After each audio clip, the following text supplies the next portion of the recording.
Udah deh, kalau gitu nanti kita pending dulu untuk pertanyaan ya Om ya. Ini ada yang satu pertanyaan, mungkin dari saya dan juga ada yang bertanya gini.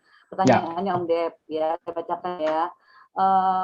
Untuk perihal hak cipta dan isu copy paste Bota Internasional atau web whichisontheair.com oleh ibota.id. Apa benar gitu ya? Terus mohon ya dijelaskan gitu. Kita dibilang menciplak lah gitu. Ini pertanyaan super sekali ya. Ini saya kepengen menjawab, tapi kayaknya nanti jangan terkesan membela diri ya. Saya punya pakarnya untuk menjawab masalah ini. Tapi sebelumnya saya ingin sampaikan bahwasanya untuk mengcopy paste coding itu tidak mungkin dilakukan. Tidak mungkin gitu, karena codingnya Diego itu di dalam servernya dia. Saya harus punya passwordnya dia untuk bisa menjiplak mengcopy pastenya dari servernya gitu. Itu kan back end gitu ya, nggak bisa di copy paste begitu aja codingnya. Oke. Ada Om Robi Yankee Bravo 4 Hotel Quebec untuk menjawab permasalahan copy paste jiplakan ini. Coba Sil disapa dulu Sil Om Robi. Coba Om Robi, selamat malam. Halo, selamat malam. Assalamualaikum, Om Des. Waalaikumsalam. Mana dong munculkan dong videonya semuanya. Om Robi Sanders yang iya. Hotel Quebec.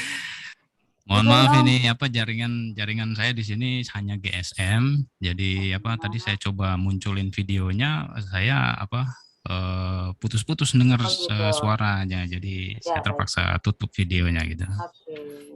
Jadi ada pertanyaan seperti itu tadi Om. Saya sebenarnya nanya ke Om Des, tapi katanya ada yang lebih pakar gitu. Silakan pertanyaannya masalah kita dan itu mengcopy gitu, copy paste.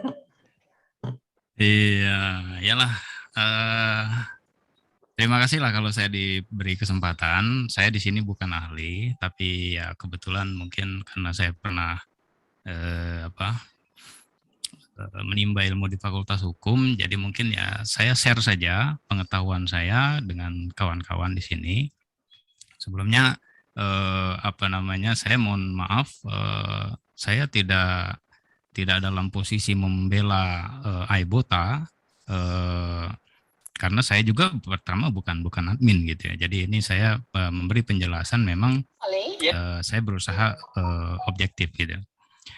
Jadi kalau saya boleh jelaskan, pertama mengenai hak cipta itu adalah hak yang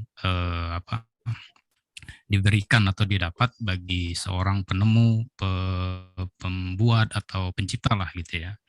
Nah, dalam hak cipta itu ada 3 hak.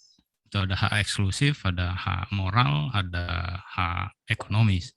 Hak eksklusif itu artinya tidak boleh seorang pun, siapapun melakukan apapun terhadap ciptaannya.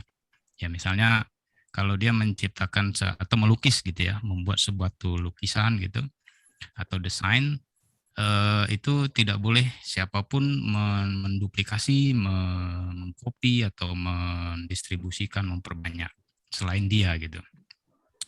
Kecuali kalau sudah dapat izin dari dia gitu ya. Kemudian ada juga hak moral. Nah, hak moral ini adalah pengakuan terhadap si pembuat atau si pencipta terhadap ciptaannya yang digunakan oleh orang lain. Nah, ini seperti yang tadi Om Dev jelaskan, kalau kita ngambil gambar, menggunakan gambar dari internet, itu harus disebutkan sumbernya, source-nya dari mana. Misalnya kita pakai dari pantai.com atau apa itu ya. Nah, itu namanya hak moral tuh. Artinya kita boleh menggunakan ciptaan orang itu, tapi kita harus mengakui dan menyebutkan gitu bahwa ini adalah ciptaan orang gitu kan. Kemudian hak ekonomis. Nah, hak ekonomis ini adalah hak imbalan yang didapat dari orang-orang yang menggunakan ciptaannya gitu. Nah, kalau saya buat masalah copy paste ini, mungkin saya bisa analogikan dengan fried chicken kali ya, yang lebih mudah gitu. Fried chicken itu kita kenal ada banyak merek terkenalnya, misalnya Kentucky, California, ada Texas, ada juga AW, ada mungkin nanti satu saat ada juga Mbak Jili Fried Chicken ya, mana tahu gitu kan. Nah, itu semuanya produknya itu fried chicken gitu. Tapi Kentucky Fried Chicken tidak bisa menuntut California Fried Chicken. Hanya karena dasar itu California memproduksi ayam goreng juga, fried chicken juga gitu. Karena apa? Yang dikatakan copy paste, menjiplak atau plagiat itu harus sama ya, harus sama persis gitu. Jadi mirip itu bukan berarti sama gitu. Jadi kalau misalnya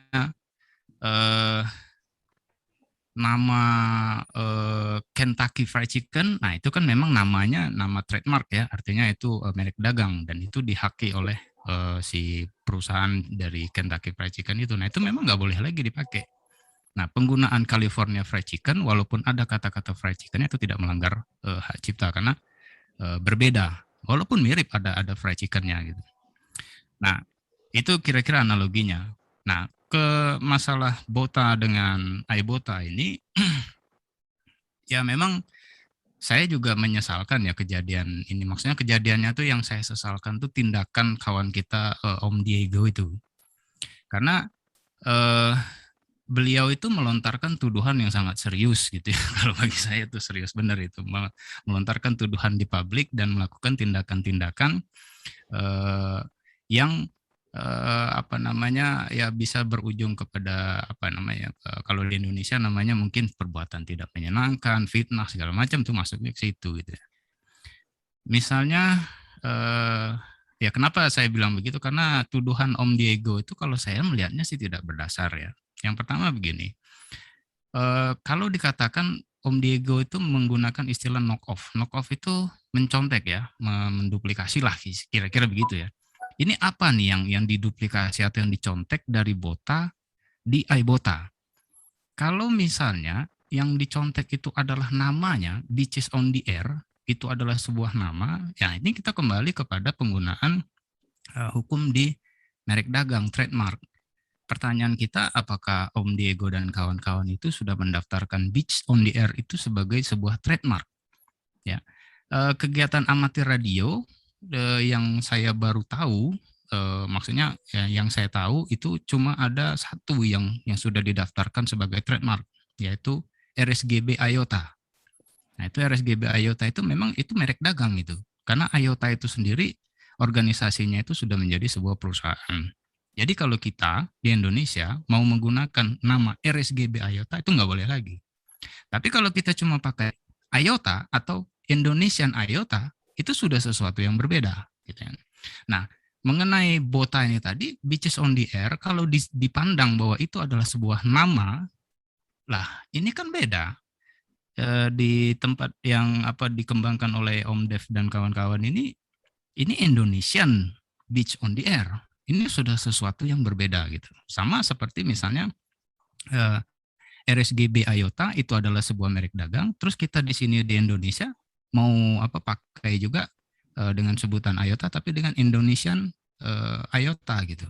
Itu sudah berbeda, bukan sebuah pelanggaran. Karena di dalam aturan hukumnya yang dinamakan mencontek, menjiplak, plagiat itu harus sama persis ya. Mirip itu belum tentu sama gitu. Kadang-kadang malah mirip itu, yang mirip yang belakangan ini malah lebih baik daripada yang sudah ada duluan gitu. Jadi itu yang pertama ya, kalau dipandang sebagai nama nih. Kalau dipandang bahwa Bitch on the Air ini adalah sebuah satu jenis kegiatan, yaitu amatir radio pergi ke pantai dan memancar. Nah, ini lebih tidak masuk akal lagi kalau Om Diego dan kawan-kawannya itu mengklaim bahwa itu adalah kegiatan milik mereka gitu. Ini lebih tidak masuk akal lagi. Karena apa? Kita amatir radio ini kan bermodalkan lisensi ya. Sepanjang lisensi kita itu, IR kita itu aktif, apapun kegiatan amatir radio boleh kita lakukan, termasuk memancar dari pantai. Jadi makanya kalau kegiatan memancar dari pantai ya, seperti Bota, Sota, Pota, iOTA itu tidak bisa diklaim sebagai milik pihak tertentu, itu nggak bisa karena itu sebuah jenis kegiatan. Nah itu kalau dari sudut pandang nama yang digunakan ya, mungkin saja wah itu kan ada Bitches on the Air-nya itu. Nah Bitches on the Air itu nama itu sudah saya klaim. Nah ini nggak pas tuh kalau menurut saya Om Diego itu menuduh seperti itu. Kemudian kalau tuduhannya adalah misalnya mengcopy website Beaches on the Air, kemudian didirikan di iBota.id, ini lebih ini lagi nih apa? Tuduhan ini justru sangat mentah kalau menurut saya. Yang pertama, tidak mungkin Om Dev ini bisa mengcopy coding program yang ada di website Beaches on the Air, kecuali kalau Om Dev itu memang kemarin itu admin di sana. Nah ini kan Om Dev nggak pernah jadi admin di sana, jadi tidak punya akses untuk masuk di back end-nya gitu ya. Karena untuk mengcopy coding itu harus dari apa back end server gitu kan. Nah kemudian juga kembali lagi, kalau dibilang wah itu layoutnya sama mirip-mirip, ya mirip tuh bukan sama gitu. Jadi dalam artian hukum ini tidak bisa yang dikatakan mirip kemudian lalu dituduh plagiat. Nah itu kasus ini mirip seperti kalau teman-teman pernah nonton The Social Network. The Social Network itu menceritakan berdirinya Facebook. Jadi Facebook dulu didirikan, dibangun oleh Mark Zuckerberg itu di kampus Harvard. Nah, pada saat itu ada juga kelompok mahasiswa lain yang juga mendirikan atau membangun sebuah medsos gitu. Namanya Harvard Connection. Nah, setelah Facebook ini di launching sama si Mark, kemudian agak booming, mereka dari Harvard Connection ini menuduh si Mark itu mencuri ide. Ya banyaklah ininya tuduhan-tuduhannya itu. Tapi akhirnya mentah. Karena apa? Memang tidak ada kode program yang ada di Harvard Connection itu dipakai di Facebook gitu. Nah, ini sama juga kondisinya. Kalau misalnya dibilang bahwa wah ini nyontek nih coding program di beachesontheair.com itu dicontek, di copy paste ke situ. Nggak bisa itu. Apalagi kalau saya lihat dari source page-nya itu, saya melihat ada jejak Drupal di beachesontheair.com itu. Nah, Drupal itu mirip dengan WordPress. Artinya siapapun boleh pakai. Tidak bisa saya mengklaim kalau saya membangun sebuah website dengan menggunakan engine CMS WordPress, kemudian mungkin Om Dev juga bikin juga website pakai WordPress, saya nggak bisa menuduh Om Dev itu menduplikat hak cipta saya, kan codingnya itu sebetulnya punya WordPress, bukan punya saya gitu. Sama dengan Drupal itu mirip dengan WordPress, cuma pengembangnya aja beda. Nah kemudian yang memang saya tidak habis pikir ini tindakan kawan kita Diego ini benar-benar over ya. Maksud saya begini ya. Salah satu contohnya ada program DXCC ya. DXCC itu bukan ini ya. Jangan salah kawan-kawan, DXCC itu bukannya produk Yahoo, bukan produk ITU. Itu produknya ARRL, itu gawenya, kerjaannya ARRL itu. Jadi DXCC itu maksudnya The Eccentric Club. Nah, DXCC ini di sepanjang perkembangan dunia amatir radio kemudian diadopsi. Ada yang mentah-mentah mengadopsinya gitu. Nah, kemudian nanti ya misalnya muncul award-award yang mirip dengan DXCC, tapi diterbitkan oleh pihak lain. Cara menghitungnya sama dengan DXCC. Misalnya CQDX, itu keluaran CQ Magazine. Kemudian ya banyak lah, FT8DMC, terus WIA Australia juga mengeluarkan itu. Gitu.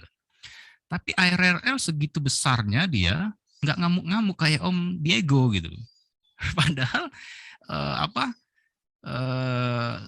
semacam sesuatu ciptaan mereka ya itu dipakai gitu.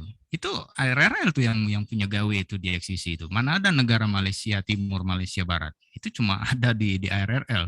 Pada kenyataannya kan cuma ada Malaysia. Tapi di DXCC ARRL itu dibelah sama mereka. Wah ini Malaysia Barat, Malaysia Timur. Nah, itu diadopsi, dipakai sama seluruh amatir radio di dunia, baik itu di organisasi atau di perorangan. Mereka nggak marah gitu. Tapi kalau kawan kita Diego ini, makanya saya bingung ya, kok sampai seperti itu ininya. Kemudian yang saya aneh juga dari kawan kita Diego ini kok marahnya itu kok ke ini apa, ke semua user yang notabene itu berasal dari Indonesia gitu. Seharusnya kalau mau marah, tadi tuh saya lihat slide-nya itu ada 5 orang tuh kalau nggak salah ya, admin Indonesian Beaches on the Air ini, salah satunya Om Dev. Harusnya kalau mau ngamuk atau mau nuntut, ya ke 5 orang ini, si pendiri atau adminnya Indonesia Beaches on the Air ini. Gitu ya. Ya yang user-user yang lainnya, ya tahu apa gitu kan. Ada juga tuh saya baca kemarin di grupnya itu, orang yang usernya tuh bertanya-tanya, ini kenapa akun saya di Beach on the Air ini diblokir gitu kan. Nah, dia bukan admin, bukan pendiri dari iBota, tapi kena blokir gitu. Jadi memang agak apa ya, agak over lah kalau saya ininya. Bahkan kalau misalnya dihubung-hubungkan dengan emosi nasionalisme, jadi ujung-ujungnya kita apa ya, ada perasaan ini orang kenapa ya kok kayak benci banget sama amatir radio Indonesia gitu. Om Robi, kayaknya tadi informasi terakhir kita tuh semuanya udah di-ban semua dari Wabilan, Om Robi. Ya itu hak ya, itu Mbak Jili ya, itu kan begini ya, panitia itu dalam setiap kegiatan, entah itu BOTA, entah itu iBota, entah itu kontes, apapun peraturan yang dibuat oleh panitia, memang itu hak mereka. Ya, seperti misalnya secara tiba-tiba Om Diego itu mengeluarkan peraturan bahwa kalau kamu mau ikut di BOTA, kamu tidak boleh ikut di iBota. Ini kan peraturan baru ya. Itu memang hak dia gitu. Tapi kan kita aneh aja gitu. Apa masalahnya gitu loh? Kenapa kok orang ikut di iBota nggak boleh ikut di BOTA gitu? Ini kan sama pertanyaannya kalau misalnya kita bilang kita upload log kita ke LOTW. Terus orang LOTW itu bilang, kamu boleh upload ke LOTW, tapi nggak boleh upload ke qrz.com. Nah, gimana ini coba kan? Ini orang-orang organisasi-organisasi besar yang sudah duluan besar, nggak ada tuh yang manajemennya tuh seperti itu gitu. Itu memang sangat disayangkan. Artinya kan begini, sebetulnya BOTA dengan iBota itu bisa berjalan secara paralel, tidak ada masalah.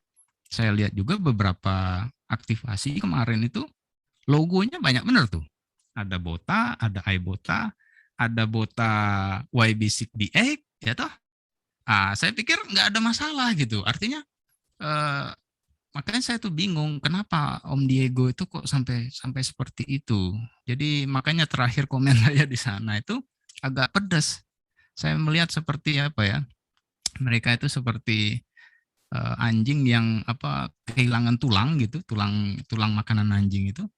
Nah tapi semua orang yang lewat itu digonggongnya semua. Nah orang yang lewat ini kadang-kadang nggak tahu apa masalahnya, kenapa ini gitu kan.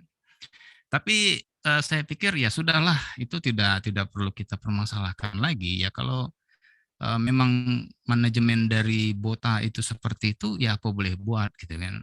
Nah dengan adanya iBota ini saya pikir ini ada nilai positifnya. Yang pertama ya ini sudah menunjuk sebagai tolok ukur bahwa memang kegiatan amatir radio di Indonesia ini sudah sedemikian maju gitu kan. Artinya ya dari kemarin sudah ada kegiatan kontes sudah banyak. Nah ini kegiatan-kegiatan seperti ini sudah mulai BOTA, mungkin nanti ada juga SOTA-nya, ada POTA-nya gitu kan.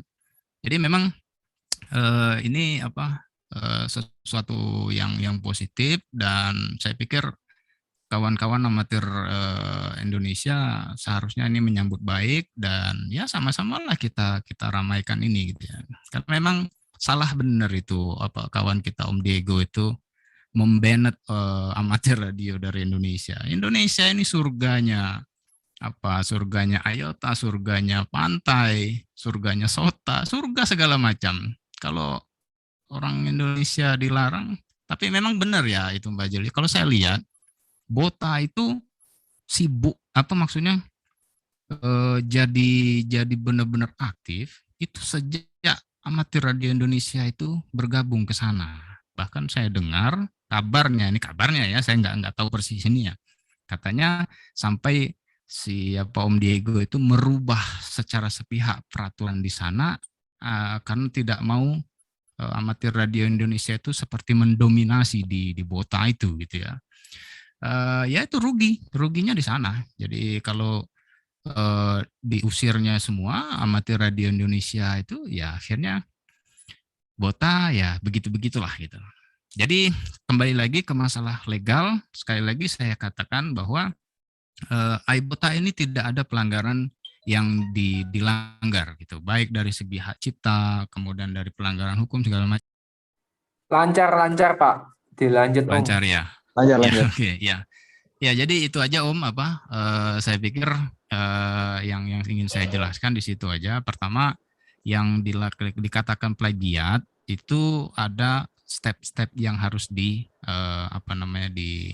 dilewati sehingga satu penemuan atau barang atau apa itu bisa diklaim hak ciptanya gitu. Jadi nggak kujuk-kujuk mentang-mentang udah duluan kemudian mengklaim bahwa yang belakangan itu adalah plagiat. Itu nggak bisa begitu gitu. Tapi kalau kawan-kawan yang sudah pernah bergabung ke Bota kemudian masuk sekarang bergabung di iBota, ya jawab aja dengan jujur, apakah memang sama gitu, sama dengan Bota gitu. Kalau saya sepintas saja sih ngelihatnya udah bedanya udah banyak banget gitu. Dari sistem log segala macam saya lihat udah beda gitu. Karena ya itu tadi, kenapa Kentucky Fried Chicken tidak bisa menuntut California Fried Chicken sebagai plagiat walaupun sama-sama produksi ayam goreng? Karena apa? Garamnya di Kentucky itu 1 gram, di California itu 1,5 gram. Itu sesuatu yang berbeda gitu. Mungkin di Mbak Jili itu nanti dikasih sambal ulek, itu udah beda lagi. Jadi kawan-kawan jangan langsung mengiyakan gitu bahwa tuduhan-tuduhan dari kawan kita Diego itu adalah benar. Sesungguhnya malah tuduhan-tuduhan itu sangat tidak berdasar kalau menurut saya gitu. Saya pikir itu aja Mbak Jili. Dan kalau sekalian saya boleh usul, tadi saya lihat dari prakteknya mungkin bisa disederhanakan lagi, khusus untuk yang add log chaser ya, add chaser log gitu ya. Masalah format tanggal sama format waktu itu mungkin dibuat kayak gimana sedemikian rupa sehingga nanti kawan-kawan lebih mudah memasukkan tanggal dan jam. Mungkin yang belum confirm itu tadi, pertanyaan yang unconfirmed itu mungkin akibat dari kesalahan itu gitu. Saya pikir itu aja. Mbak Jili silakan dilanjutkan kembali. Mohon maaf ininya kalau ada kekurangan, saya hanya men-share pengetahuan yang saya punya. Sukses untuk iBota. Lanjut Mbak. Ya, terima kasih Om Robi Sanders. Thank you berapa for hotel feedback ya. Penjelasannya sangat jelas gitu ya. Masalah copy paste segala macam ya udah biarkan saja. Maju terus iBota.